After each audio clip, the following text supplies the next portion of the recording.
नमस्कार दोस्तों, मैं निखिल कुमार आप सभी का स्वागत करता हूं दोस्तों मेरे इंग्लिश चैनल मानवी इंग्लिश विद निखिल में।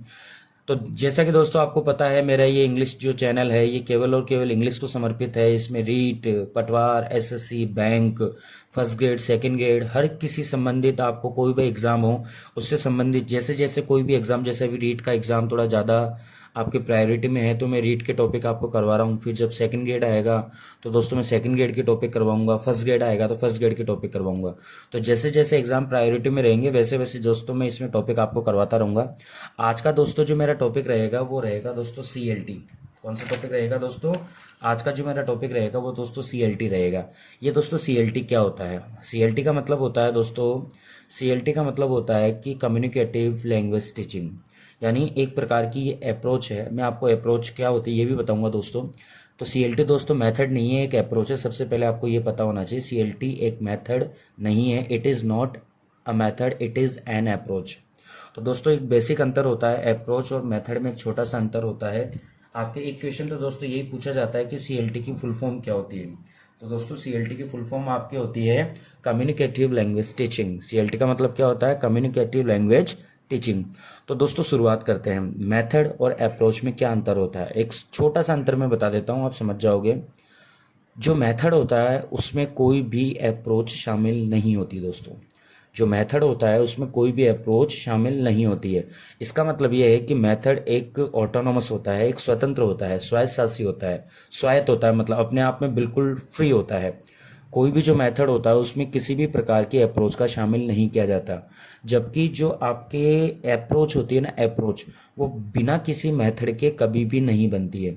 इसका मतलब ये हो गया कि अप्रोच का निर्माण हमेशा मेथड से मिलकर होता है। तो दोस्तों अगर मैं आपसे ये पूछूं कि मेथड ज़्यादा बड़ा हुआ या अप्रोच ज़्यादा बड़ी हुई, तो दोस्तों मेथड तो अकेला होता है क्योंकि उसमें मेथड ही शामिल होता है। जबकि अप्रोच में अप्रोच तो होती ही है, साथ में उसमें क्या आपका क्या शामिल होता है? उसमें मेथड भी शामिल होता है। तो दोस्तों ध्यान रखना, approach is a wider concept. Approach is a wider concept than a method. यानी मेथड की तुलना में अगर हम बात करें तो अप्रोच एक वाइडर कॉन्सेप्ट है। शुरुआत करते हैं दोस्तों हम आज के टॉपिक को। कम से कम दोस्तों 2 नंबर का टॉपिक रहेगा आपके ये रीड के लिए। तो देखिए दोस्तों, बिल्कुल ऑफिशियल बुक से मैंने ये मैटर उठाया है। तो CLT rose to prominence in the 1970s as early 1980s as a result of the many development in Europe and the United States. इसका मतलब ये है कि जो CLT है वो 1970 और 1980 के बीच में कहीं ना कहीं इसका जो प्रोमिनेंस है, इसका मतलब ये प्रसिद्ध हो गई। और ये जो CLT आई थी दोस्तों, यूरोप और अमेरिका में एक क्रांतिकारी घटना के कारण आई थी दोस्तों। तो देखिए CLT rose to prominence, CLT का उद्भव हुआ to prominence in the 1970s and the early 1980s as a result of, देखिए यहाँ पे साफ साफ लिखा हुआ है, as a result of many development in Europe and United States. यानी यूरोप तथा आपके यूनाइटेड स्टेट्स में बहुत ही क्रांतिकारी परिवर्तन हुए थे। उन क्रांतिकारी परिवर्तनों के परिणाम के स्वरूप यहाँ पे एक अप्रोच का ओरिजिन हुआ, जिसको हम क्या कहते हैं दोस्तों? CLT कहते हैं। तो दोस्तों ध्यान रखना, एक एक लाइन इंपॉर्टेंट है, हर लाइन से क्वेश्चन बनेगा। क्या पता इसी लाइन से क्वेश्चन बन जाए कि CLT का उद्भव कहाँ हुआ, क्यों हुआ, किन घटनाओं के कारण हुआ। तो दोस्तों लेते हैं अपन। In Europe there was an increase demand for language learning due to large scale European migration due to the beginning of the European common market. इसका मतलब ये है कि अगर आप ये बोलो कि यूरोपियन कॉमन जो मार्केट है उसके विस्तार के कारण जनसंख्या का बड़ा पैमाना आदान प्रदान, मतलब ये देखो यहाँ पे साफ साफ लिखा हुआ है कि in Europe there was an increase demand for European learning due to large scale European migration due to beginning of the European common market. यानी यूरोपियन कॉमन मार्केट था, मतलब यूरोप का व्यवसाय का एक मार्केट था, वहाँ पे माइग्रेशन हुआ लोगों का। माइग्रेशन का मतलब होता है कि लोग इधर के लोग इधर आए और यहाँ के लोग उधर चले गए, माइग्रेशन हो गया दोस्तों। तो अब देखिए दोस्तों, अगर मान लो जयपुर का कोई व्यक्ति अमेरिका जाएगा तो उसे इंग्लिश बोलने की जरूरत पड़ेगी, और अगर अमेरिका का कोई व्यक्ति अगर यहाँ आएगा तो उसे हिंदी बोलने की जरूरत पड़ेगी। तो दोस्तों लैंग्वेज कम्युनिकेशन के लिए कोई ट्रांसफर स्किल्स नहीं थी हमारे पास में। तो वहाँ के लोगों ने एक एक टर्म को डेवलप किया, एक एक अप्रोच को डेवलप किया। उस अप्रोच का नाम दोस्तों उन्होंने क्या निकाला? आपके CLT निकाल दिया। तो देखिए इन यूरोप, देखिए यहाँ पे लिखा हुआ है in Europe there was an increase demand for learning language. यानी यूरोप में लैंग्वेज को सीखने की एक बहुत भयंकर डिमांड हुई वहाँ पे। किस वजह से हुई ये demand? Due to large scale European migration, due to the beginning of the European common market. ये मैंने बता दिया आपको।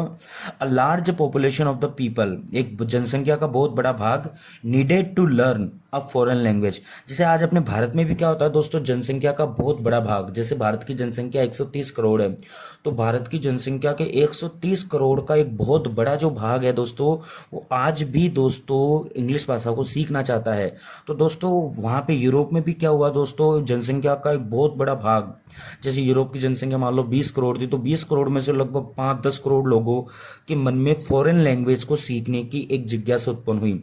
तो दोस्तों फॉरेन लैंग्वेज को सिखाने के लिए उस समय मेथड ही डेवलप थे, अप्रोच डेवलप नहीं थी दोस्तों। तो दोस्तों वहाँ पे एक डिमांड हुई कि अब कुछ ना कुछ ऐसा किया जाए जिससे टारगेट लैंग्वेज को सीखा जा सके। तो देखिए यहाँ पे लिखा हुआ है कि a large population of people needed to learn a foreign language for work for the personal reason। देखिए यहाँ पे लिखा हुआ है ताकि पर्सनल व्यक्तिगत कारणों से हम व्यक्तियों से रूबरू हो सके। तो दोस्तों इस पैराग्राफ में कुल मिला के ओरिजिन बताया जा रहा है। तो दोस्तों क्वेश्चन आपके बनता है कि सीएलटी का ओरिजिन क्यों हुआ, वाई द सीएलटी इज ऑर्गेनेटेड, ये क्वेश्चन आपके बनता है दोस्तों। तो दोस्तों सीएलटी की विशेषता भी बात करेंगे, बहुत बड़ा टॉपिक है, एक एक लाइन पढ़ाऊंगा दोस्तों मेरे पास में इस टॉपिक के लिए। आपके लिए इतना मैटर है कि आप लोग दोस्तों ये मान के चलना। फिर लास्ट में क्वेश्चन भी है दोस्तों, लगभग इसके मेरे पास में 40 क्वेश्चन है दोस्तों। आप ये मान के चलना कि लगभग आपके सीएलटी में इससे बाहर पूरे इंडिया में आपको कहीं भी टॉप आपको कंटेंट नहीं मिलेगा। इससे बेस्ट कंटेंट दोस्तों आपको कहीं नहीं मिलेगा, पूरी इंडिया में नहीं मिलेगा दोस्तों सीएलटी का। बस जैसे इस फर्स्ट पैराग्राफ से क्वेश्चन बनता है कि सीएलटी का ऑर्गेनेटेड क्यों हुआ, तो दोस्तों सीधा सीधा आंसर है कि यूरोप तथा अमेरिका में विदेशी भाषा को सीखने की क्या हुई, डिमांड हुई। So the increase demand to learn the target language in Europe and United States. तो अगर इनमें से ऑप्शन आए तो दोस्तों ये आप वहां पे कर सकते हो दोस्तों। नेक्स्ट अपन लेते हैं the development of CLT. CLT का जो विकास है वाज आल्सो हेल्प्ड, इसने मदद की by new academic ideas in Britain. इस सीएलटी ने दोस्तों ब्रिटेन में नए नए आइडियाज़ को डेवलप करने में मदद की। यानी सीएलटी का फ़ायदा दोस्तों ब्रिटेन के लोगों को भी मिला। ब्रिटेन के लोगों में इस सीएलटी के जरिए दोस्तों नए नए आइडियाज़ का डेवलपमेंट हुआ। अब आप लोग सोचोगे यार नए नए आइडियाज़ का डेवलपमेंट हुआ, इसका मतलब ये है कि ये जो आपका उपागम है ये बहुत ही इंपॉर्टेंट उपागम है, इंपॉर्टेंट अप्रोच है, कहीं ना कहीं इसमें बहुत सारी विशेषता होती है। देखिए लिंग्विस्टिक थॉट, लिंग्विस्टिक्स का मतलब होता है जो भाषाविद होते हैं। लिंग्विस्टिक थॉट यानी भाषाविदों ने सोचा that the structural theories of the language prevalent at the time there was no efficient. देखिए दोस्तों मैं आज आपको बुक से क्यों पढ़ा रहा हूँ, बुक से मैं इसलिए पढ़ा रहा हूँ ताकि आपको ओरिजिनल चीज मिल सके, ओरिजिनल वर्ड मिल सके आपको। जैसे अभी एक वर्ड आया यहाँ पे प्रिविलेंट, तो दोस्तों बच्चा क्या होता है प्रिविलेंट का मतलब नहीं समझ पाता कि यार प्रिविलेंट का मतलब क्या होता है, कि यार पता नहीं प्रिवेंट का मतलब तो पता नहीं, समझ भी नहीं आ रहा है। तो दोस्तों मैं आपको बताना चाहूंगा कि लिंग्विस्टिक जो थे यानी भाषाविद थे थॉट, उन्होंने सोचा दैट द स्ट्रक्चरल जो थ्योरीज, मतलब इससे पहले जो स्ट्रक्चरल अप्रोचेज आए थे, स्ट्रक्चरल मेथड आए थे, उनमें क्या होता था कि स्ट्रक्चर के आधार पर सिखाया जाता था। जैसे सब्जेक्ट हुआ, वर्ब हुआ, उसके बाद में ऑब्जेक्ट हुआ, सब्जेक्ट हुआ, वर्ब हुआ, एडवर्ब हुआ, ऑब्जेक्ट हुआ, ऐसे स्ट्रक्चर के आधार पर सिखाया जाता था। तो ऑफ द लैंग्वेज प्रिवलेंट, इससे भाषा के जो लैंग्वेज के जो सीखने वाले थे वो प्रिवेंट थे, मतलब इससे दूर थे। At the time were no efficient, मतलब उस समय जो स्ट्रक्चरल जो मेथड्स हुए थे, स्ट्रक्चरल अप्रोचेस जो दोस्तों आई थी, उन अप्रोचेस में इतनी कैपेबिलिटी नहीं थी, इतनी क्षमता नहीं थी कि दोस्तों वो उस समय की लैंग्वेज के जो लैंग्वेज एक्सपर्ट थे उनको सेटिस्फाइड कर सके। मतलब स्ट्रक्चर के आधार पे जो लिंग्विस्टिक्स थे, जो भाषाविद थे, उन्होंने ऐसा माना कि सीएलटी का डेवलपमेंट नहीं हो सकता है, या यूं कहें कि लैंग्वेज डेवलपमेंट नहीं हो सकता, लैंग्वेज एफिशिएंसी नहीं आ सकती है। तो देखिए आगे क्या हुआ। नोम चोमोस्की, देखिए लास्ट ईयर क्वेश्चन आया था, हैड शोन, नोम चोमोस्की को ऐसा लग चुका था that the structural theories of the language could not explain the creativity and the variety evident in the real communication. Underline कर लेना दोस्तों इस पॉइंट को, ये पॉइंट बहुत इंपॉर्टेंट है, मैं आपको इसको अंडरलाइन करवा देता हूं। देखिए नोम चोमोस्की had shown that the structural theories, यानी नोम चोमोस्की को ऐसा फील हो चुका था, उसको ऐसा पता चल चुका था कि जो स्ट्रक्चरल थ्योरीज है, यानी भाषा को सीखने के जो परंपरागत जो तरीके हैं of language could not explain, इनसे एक्सप्लेन नहीं किया जा सकता है, यानी इनसे भाषा को नहीं सीखा जा सकता है। The creativity and the variety evident in the real communication, यानी कुल मिला के ये कहना क्या चाहता है नोम चोमोस्की, जिसे सीएलटी का डेवलपर माना जाता है दोस्तों, लास्ट ईयर आपके क्वेश्चन आया था दोस्तों ये। तो दोस्तों नोम चोमोस्की को ऐसा लगा कि मतलब ये जो स्ट्रक्चरल जो थ्योरीज है, जैसे आपके डायरेक्ट मेथड हो गया, आपके जीटी मेथड हो गया, स्ट्रक्चरल अप्रोच हो गई, कम्युनिकेटिव अप्रोच तो नहीं हुई, तो नोम चोमोस्की को ऐसा लगा कि जो स्ट्रक्चरल जो थ्योरीज है ये लर्नर के अंदर क्रिएटिविटी डेवलप नहीं करती है, यानी एक जो लर्नर होता है, एक लर्नर जो होता है वो इनसे क्या होता है, क्रिएटिव नहीं होता है।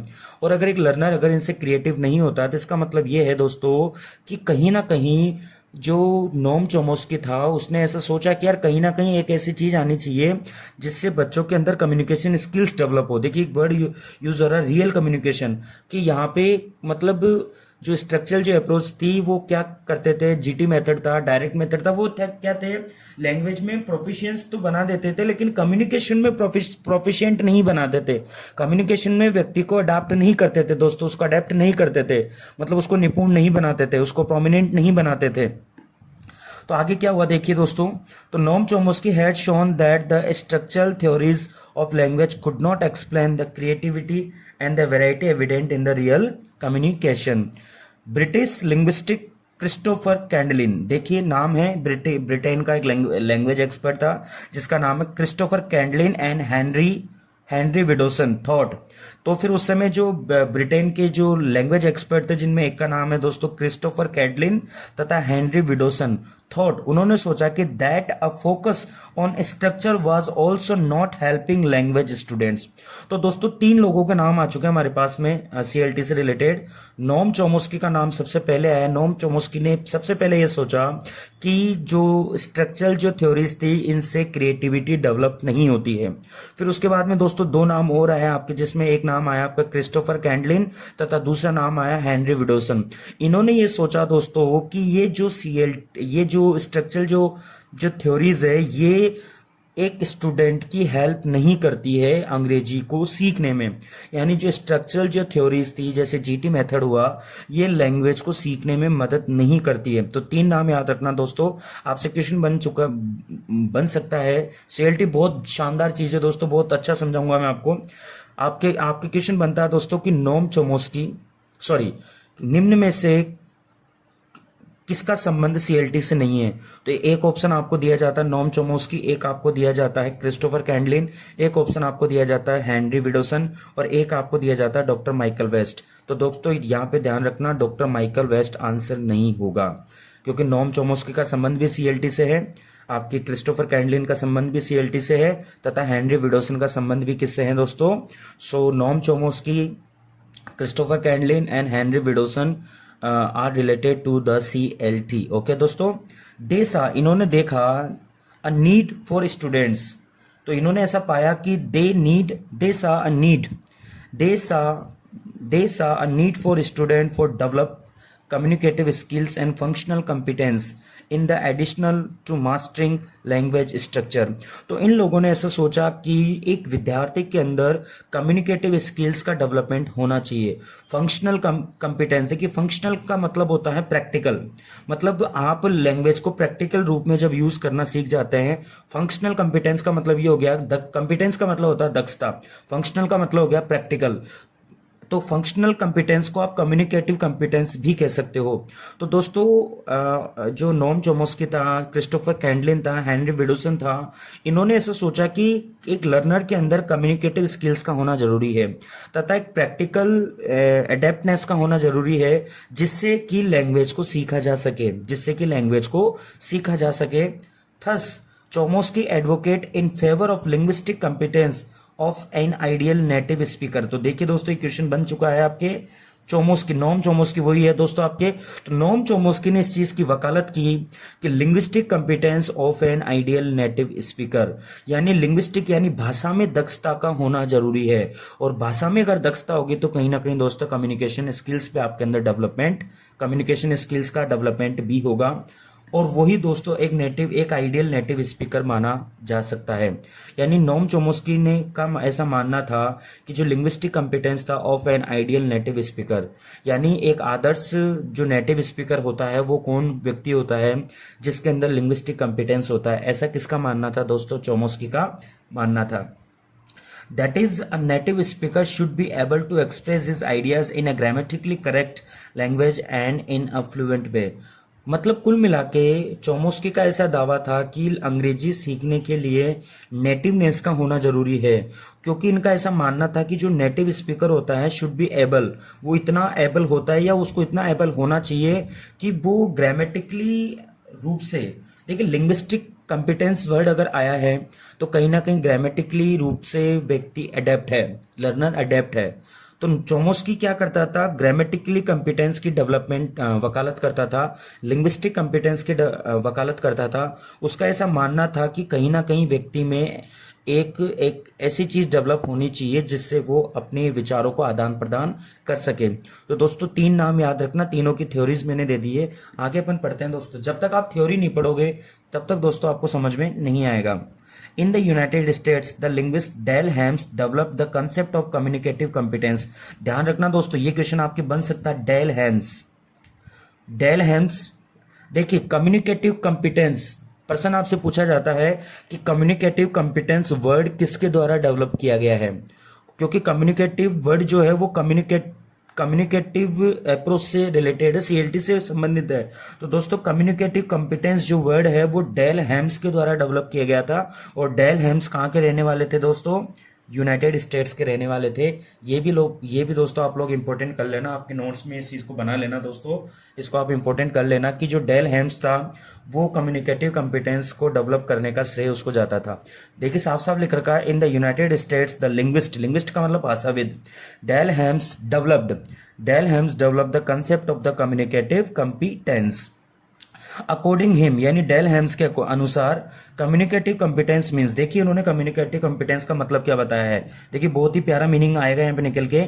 कम्युनिकेटिव कॉम्पिटेंस का मतलब इन्होंने बताया कि means that the speaker of the language, यानी किसी भी भाषा को बोलने वाला जो स्पीकर होता है, in addition to having mastery over the structural elements of language must also be able to use those structural elements appropriately in different social situations. देखिए बहुत अच्छा है, मतलब डेल हेम्स ने ये बताया कि कोई भी कम्युनिकेटिव कॉम्पिटेंस वाला जो भाषा का जो लर्नर होता है, जो स्पीकर होता है, वो भाषा में तो एक्सपर्ट होता ही है, साथ में वो इस बात में भी एक्सपर्ट होता है कि वो जितने भी उसके स्ट्रक्चरल एलिमेंट्स थे उसको एप्रोप्रिएटली वो सोशल सिचुएशंस में उनको अप्लाई कर सके। इसका मतलब ये है कि इसको मैं आपको आसान शब्दों में सिखा देता हूं। डेल हेम्स ने कम्युनिकेटिव कॉम्पिटेंस का मतलब ये बताया कि कम्युनिकेटिव कॉम्पिटेंस का मतलब होता है कि जब आप लैंग्वेज को सीख कर उस लैंग्वेज को दूसरों के सामने एक्सप्रेस करना सीख जाते हो,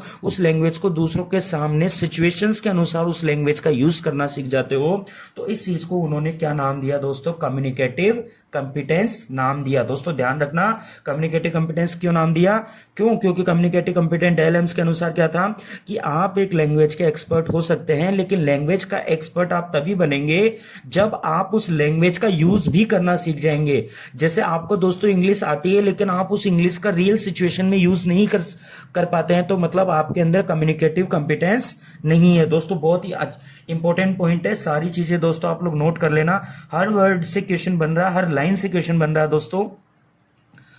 According to him, communicative competence means that the speaker of the language, in addition to having mastery over the structural elements of the language, must also be able to those structural elements appropriately in different social situations.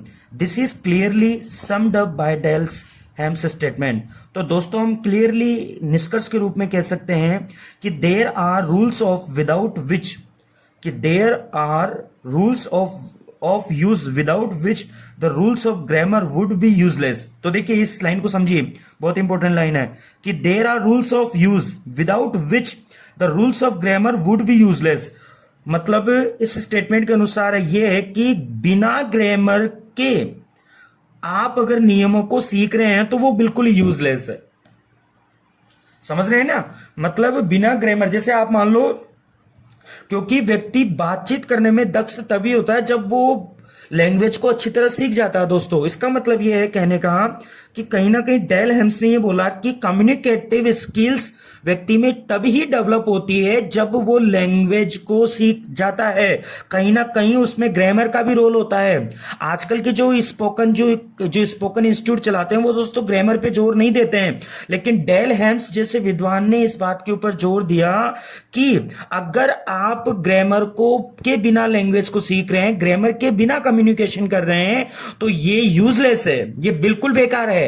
तो दोस्तों कितना बड़ा statement इन्होंने दिया है। तो दोस्तों आप भी इस स्टेटमेंट से सीखिए कि दोस्तों बिना लैंग्वेज के हम बिना ग्रामर के हम लैंग्वेज को नहीं सीख सकते हैं। इसीलिए दोस्तों ग्रामर को लैंग्वेज की सोल माना गया है। ग्रामर को लैंग्वेज की क्या माना गया है दोस्तों? सोल माना गया है। उन्होंने कहा, he said language is learned by use not by usage. मतलब देखिए उन्होंने कहा कि लैंग्वेज को केवल प्रैक्टिकल आधार पे नहीं सीखा जा सकता है। मतलब आप केवल ऐसे सोचो कि मैं तो बोल बोल के अंग्रेजी सीख जाऊंगा, नहीं दोस्तों, बोल बोल के अंग्रेजी तभी सीखोगे जब आपको ग्रामर आती है। अगर आपको ग्रामर ही नहीं आएगी तो आप कैसे शब्दों का यूज करोगे? कहां आपको कैसे पता चलेगा कि मुझे सिंगुलर वर्ब का यूज करना है या मुझे प्लूरल वर्ब का यूज करना है? तो दोस्तों भाषा का जो प्रयोग है, उसके जो करने के नियम है, वो बिना व्याकरण के बिल्कुल व्यर्थ है।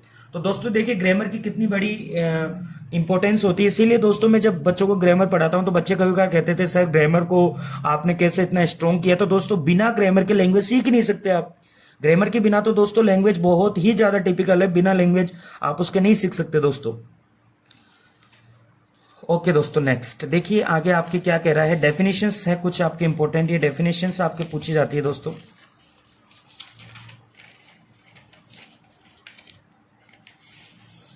यस दोस्तों, देखिए दोस्तों डेफिनेशंस में अपन क्या पढ़ सकते हैं। यहाँ पे डेफिनेशंस में दोस्तों हम पढ़ सकते हैं, communicative language teaching is an approach. देखिए मैंने पहले बोला था कम्युनिकेटिव लैंग्वेज CLT एक अप्रोच है, एक अप्रोच है that focuses all the components, जो फोकस करती है सभी घटक, कंपोनेंट्स का मतलब सभी तत्वों के ऊपर, of the communicative competence of the learner. यानी CLT एक वो अप्रोच है जो लर्नर की सभी प्रकार की कम्युनिकेटिव दक्षताओं के ऊपर फोकस करती है। अब कम्युनिकेटिव कॉम्पिटेंस का मतलब है, अभी अपन ने पढ़ा था, कम्युनिकेटिव कॉम्पिटेंस का मतलब ये बताया गया था कि कम्युनिकेटिव कॉम्पिटेंस का मतलब होता है कि एक कोई भी लर्नर जब भाषा को सोशल सिचुएशंस में यूज करना सीख जाता है, उनको अभिव्यक्त करना सीख जाता है, तो उसे कम्युनिकेटिव कॉम्पिटेंस कहते हैं। मतलब बोलने की जो क्षमता होती है उसे कम्युनिकेटिव कॉम्पिटेंस कहते हैं। तो कम्युनिकेटिव कॉम्पिटेंस के जितने भी घटक होते हैं ना, वो सब कुछ किसमें मौजूद होते हैं दोस्तों? कम्युनिकेटिव लैंग्वेज टीचिंग यानी CLT में मौजूद होते हैं। It emphasizes on the students the use of language in the classroom more than their possessing mere knowledge of the language। ये इसने जोर दिया दोस्तों the students use of the language in the classroom. इसने जो लैंग्वेज को है, मतलब इसने इस चीज की वकालत की CLT ने कि भाषा का क्लासरूम में सबसे ज्यादा प्रयोग हो। मतलब आप घर के ऊपर मत छोड़ो, ऐसा नहीं कि कल के ऊपर छोड़ो, मतलब प्रैक्टिकल यूसेज पे ज्यादा जोर दिया, प्रैक्टिकल यूटिलिटी पे ज्यादा जोर दिया। मोर देन किसकी तुलना में? Their possessing mere knowledge of the language. मतलब CLT का ऐसा मानना था कि भाषा की नॉलेज ही जरूरी नहीं है, उसका प्रैक्टिकल यूटिलाइजेशन भी जरूरी है, यानी भाषा का प्रैक्टिकल होना भी जरूरी है। जैसे आपने किसी चीज को पढ़ लिया, इसका मतलब ये नहीं कि आपको लैंग्वेज आ गई, अब आप उस चीज को प्रैक्टिकल भी करके देखिए। अगर आपने उस चीज को प्रैक्टिकल कर लिया, इसका मतलब ये है कि कहीं ना कहीं आपके अंदर कम्युनिकेटिव कॉम्पिटेंस डेवलप हो चुका है। इन communicative language teaching students use the language through communicative activities. इस कम्युनिकेटिव जो आपकी ये जो लैंग्वेज टीचिंग होती है CLT, the students use the language, इसमें जो स्टूडेंट होते हैं वो भाषा का प्रयोग करते हैं किस किस एक्टिविटीज के थ्रू करते हैं। रोल प्लेस, देखिए इंपॉर्टेंट है, क्वेश्चन बनेगा किसके एक्टिविटीज में, आगे बहुत डिटेल पढ़ेंगे इनकी। रोल प्लेस होता है, रोल प्लेस का मतलब कोई एक्टिविटी अपन कर लेते हैं, गेसिंग गेम कर लेते हैं, इंफॉर्मेशन गेप करते हैं, ग्रुप वर्क करते हैं, ग्रुप डिस्कशन करते हैं, प्रॉब्लम सॉल्विंग टास्क, ये सब दोस्तों सीएलटी के आपके टास्क होते हैं। मतलब ये हो गया कि सीएलटी बिल्कुल प्रैक्टिकल अप्रोच का नाम है। सीएलटी क्या दोस्तों, बिल्कुल प्रैक्टिकल अप्रोच का नाम है। It is the ability to say or write something which is grammatically appropriate. दोस्तों इंपोर्टेंट कर लेना, ये क्वेश्चन आपसे पूछा जा सकता है। इट इज द एबिलिटी, ये एक एबिलिटी होती है, टू से कहने की या लिखने की, समथिंग मतलब किसी भी चीज को बिल्कुल शुद्ध रूप में लिखना और उसको बिल्कुल शुद्ध रूप से ग्रामेटिकली सही तरीके से कहना, सीएलटी होती है। सीएलटी का मतलब शॉर्ट रूप में क्या बताया कि किसी भी लैंग्वेज को जब आप ग्रामेटिकली सही लिख लेते हैं और ग्रामेटिकली सही बोल लेते हैं तो इसी चीज को उन्होंने क्या नाम दिया, सीएलटी नाम दिया। It is the ability to say or write something which is grammatically appropriate, fluent and socially acceptable. देखिए अंडरलाइन कर लेना, सोशियली एक्सेप्टेबल। सोशली एक्सेप्टेबल का मतलब हो गया कि जो आप बोल रहे हैं वो सोशल प्लेटफॉर्म पे उसकी स्वीकार्यता भी होनी चाहिए। मतलब आपके शब्द वल्गर नहीं होने चाहिए, आपके शब्द सोशली अनएक्सेप्टेबल नहीं होने चाहिए दोस्तों। ये भी आपको तो देखिए पूरी की पूरी लाइन अंडरलाइन करने के लायक है। मैं दोबारा पढ़ रहा हूं, it is an ability to say or write something which is grammatically appropriate. मतलब जो भी आप लिख रहे हो, जो भी आप बोल रहे हो वो ग्रामेटिकली क्या होना चाहिए, सही होना चाहिए, फ्लुएंट होना चाहिए, मतलब उसमें फ्लुएंसी होनी चाहिए और सोशली एक्सेप्टेबल भी होनी चाहिए। It is based on the concept of how language is used. ये जो सीएलटी होती है वो किसके ऊपर बेस्ड होती है कि लैंग्वेज को कैसे यूज किया जाए, लैंग्वेज को कैसे यूज किया जाए, and what is the functional utility of the language. और कोई भी लैंग्वेज की प्रैक्टिकल यूटिलिटी क्या होती है दोस्तों, इसके ऊपर ये बेस्ड होती है। तो दोस्तों ये था आपके सीएलटी का पूरा बेसिक। इससे दोस्तों आप लोग नोट्स बना लेना। नेक्स्ट वीडियो में दोस्तों मैं इसके सीएलटी के प्रिंसिपल्स, बहुत बड़ी अप्रोच है, कम से कम 4-5 वीडियोस मुझे लगेंगे, 2 नंबर आपके पक्के हो जाएंगे दोस्तों। एक भी क्वेश्चन अगर आपका इससे बाहर नहीं जाएगा, सिंगल क्वेश्चन भी, आप चाहे सेकंड ग्रेड दे लेना दोस्तों इंग्लिश से, एक भी क्वेश्चन आपका इससे बाहर नहीं जाएगा दोस्तों। It is a damn sure. So thank you so much. जय हिंद, जय भारत, जय श्री श्याम।